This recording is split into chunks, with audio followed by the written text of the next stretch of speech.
Chers collègues, nous avons un léger changement dans l'ordre du jour, puisque le président Tzitzikostas a souhaité nous rejoindre dès maintenant. Comme vous le savez, le projet de contribution des débats politiques dans les parlements régionaux est organisé par la CALRE en coopération avec le Comité européen des régions, en vue d'influencer le programme de travail annuel de la Commission européenne dans la préphase législative. Le projet a été lancé à la suite des recommandations pour une nouvelle méthode de travail formulée par la Task Force sur la subsidiarité, compte tenu du rôle important des parlements régionaux dotés de pouvoirs législatifs et eu égard aux engagements du mémorandum d'entente signé en 2015 entre la CALRE et le Comité des régions. À l'occasion d'une réunion du bureau du Comité des régions à laquelle le président Tzitzikostas a eu l'amabilité de m'inviter à m'exprimer ce mardi, j'ai pu exprimer tout l'intérêt que nourrissait la CALRE pour cette initiative et me suis prononcé en faveur de la poursuite de ce projet. Par ailleurs, la mise en œuvre de la politique de cohésion constitue, vous le savez, un défi primordial dans le cadre des relations entre l'Union européenne et nos régions, puisqu'elle compte pour pas moins d'un tiers du budget européen. Ce jeudi, j'ai pu participer à un débat avec Madame Elisa Ferreira, commissaire européenne en charge de la cohésion et des réformes, et Madame Liliana Pavlova, vice-présidente de la Banque européenne d'investissement. J'ai pu saluer à cette occasion la capacité de résilience démontrée par l'Union européenne dans le contexte particulièrement difficile de la pandémie.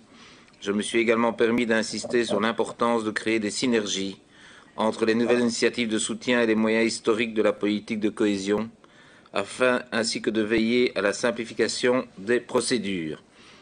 Monsieur Tzitzikostas, à mon tour de vous donner la parole sur le projet Contribution des débats politiques au sein des parlements régionaux et sur l'implication de la CALRE dans les activités de l'Alliance pour la cohésion. Je vous donne la parole et vous remercie pour votre présence. Merci beaucoup, Monsieur le Président. Tout d'abord, permettez-moi de commencer avec mes vœux à Elio Di Rupo, Premier ministre. Bon rétablissement et vite, je vous souhaite. Alors, chers collègues, permettez-moi tout d'abord de féliciter chaleureusement le Président Jean-Claude Marcou pour sa nomination comme président de la CALRE et de m'avoir invité d'ailleurs à m'exprimer aujourd'hui à votre réunion, et ce dès le commencement de sa présidence.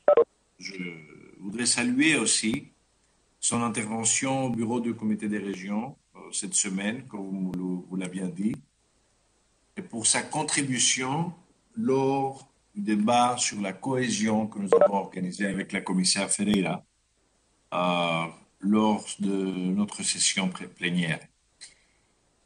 Laissez-moi vous dire que je suis vraiment très heureux de cette approche très pragmatique et en même temps visionnaire. Notre coopération est sincère, politique, stratégique, car elle va bien au-delà de notre accord de coopération.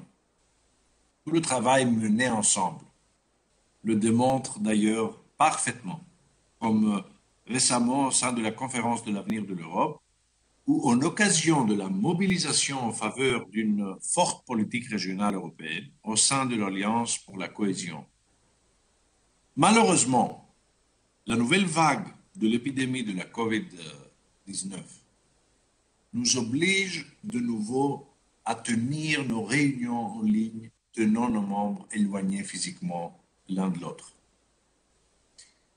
Et c'est pas bien, c'est pas quelque chose qu'on veut voir. J'aurais vraiment aimé vous accueillir tous au Comité des régions aujourd'hui, ou alors avoir eu la possibilité de visiter, si vous voulez, votre Parlement et votre belle région. J'espère néanmoins que l'occasion se réitérera à l'avenir proche, espérant, et que je pourrai me rendre en Wallonie, terre d'accueil et région européenne.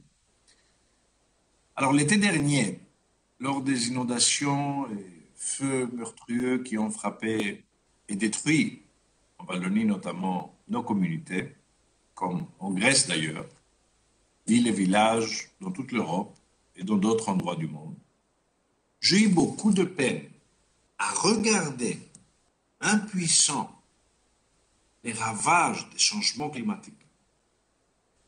Ceci m'amène, avec votre support, à réclamer avec force, véhémence, une union forte, responsable, apte à répondre aux défis de notre siècle. Toutefois, nous devons saisir cette malheureuse conjoncture pour demander un rôle plus conséquent et plus accru, si vous voulez, pour les organes démocratiques au sein des processus décisionnels européens, car sans eux, on risque de creuser un écart qui existe déjà entre nos citoyens et les instances européennes. Nous le disons tous et le constatons. Les citoyens aussi le réclament au sein de la conférence sur l'avenir de l'Europe. Le temps est alors venu de passer aux faits. Et là, chers collègues, vous êtes essentiels, grâce au rôle constitutionnel que vous avez au sein de vos pays respectifs. Alors, mes chers collègues, it is time to join forces and to make the call to ask strengthening of the role of regions with legislative powers, hopefully to be supported by the other regions, without legislative powers in the EU decision-making process. Based on subsidiarity and proportionality, the European Union needs to strengthen its legitimacy and its connection to the people. The Conference on the Future of Europe provides a unique opportunity to make the necessary improvements to the functioning of the European Union and to better respond to what citizens expect today from us. And this is exactly why our committee, the European Committee of Regions, has successfully fought to extend the representation of local and regional authorities in this conference. And I would really like to thank regional and local delegates, some of them which are also members of CALRE, President Egner, President Aras, President Ciambetti, President Dunst, President Di Rupo, of course, President Hambon, President Vervoort, President Lamberts, and many others, for their very, very, very important work and their commitment in the COFE works.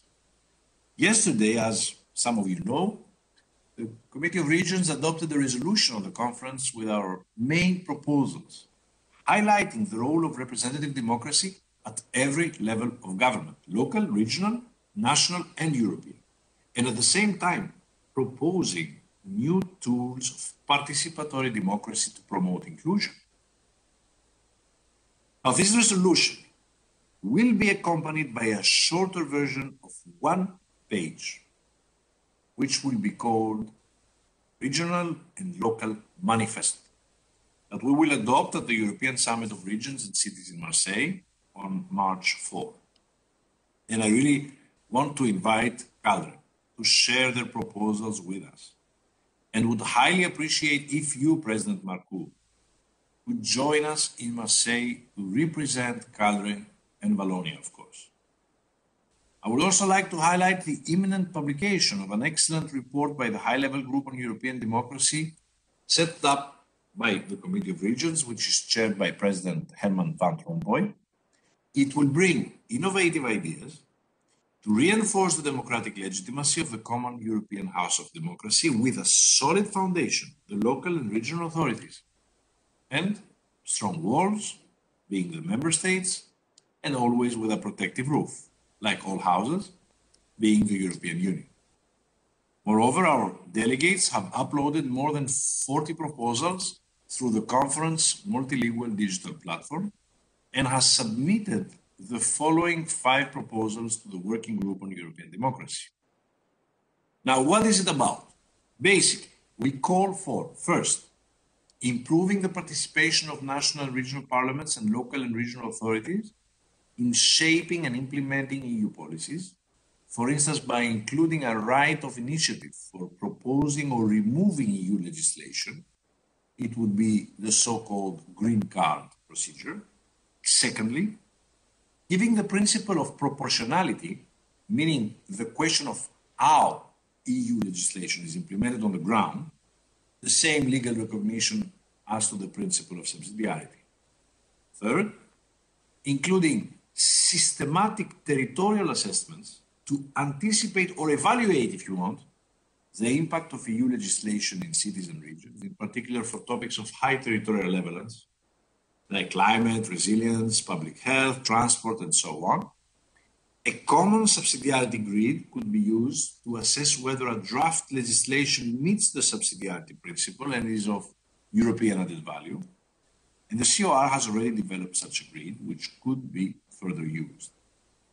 Now, applying subsidiarity in the EU economic governance processes, such as the European semester, which up until now lacked democratic participation, this is relevant in the recovery period, with high inflation rates and with a big increase of the budgetary procedure on regional and local finances, who suffered a serious decrease in revenues, the so-called Caesar's effect. And finally, other more technical proposals would include the extension from 8 to 12 weeks of the deadline for scrutinizing subsidiarity under the early warning mechanism, and to agree on the principles of multi-level governance and partnership in the form of a code of conduct to be reflected in the interinstitutional agreement of better lawmaking.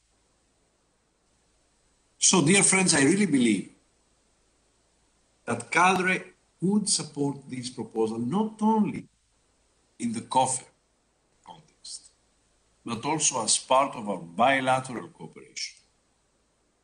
Dear President, last June, together with CADRE, we organized the conference, The Place of Regions in the European Union Architecture. We published a declaration forming an alliance of regions, which was supported by many European regions, among them of Europe. This alliance has an objective to increase our legislative impact on EU lawmaking with a strong territorial impact within our respective competences. The Fit for 55 package on environmental and energy policies is definitely a very, very good example of the transition of automotive regions.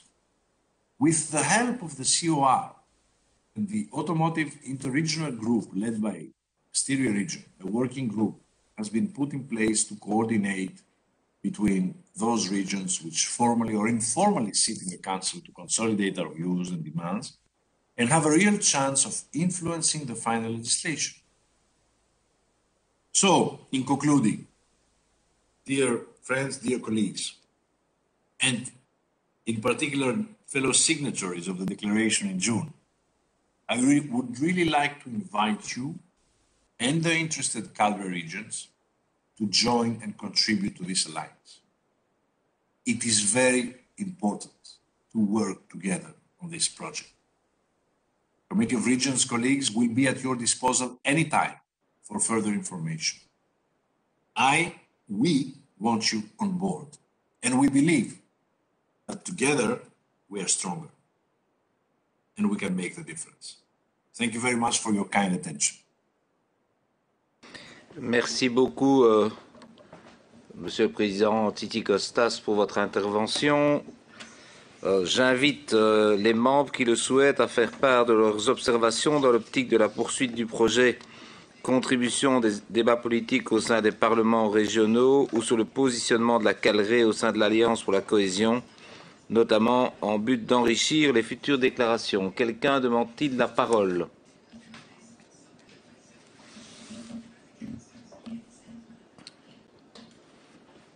Je ne vois personne demander la parole. Personne ne demandant la parole, je remercie dès lors le président Tzitzikostas d'avoir accepté de venir et lui souhaite une excellente journée car je sais que son agenda est chargé aujourd'hui. Merci beaucoup, Monsieur le Président. Et merci encore et à bientôt. J'espère vous accueillir en Wallonie, au Parlement ou de nous voir à Bruxelles, au Comité des régions. Merci beaucoup. Au revoir. Au revoir.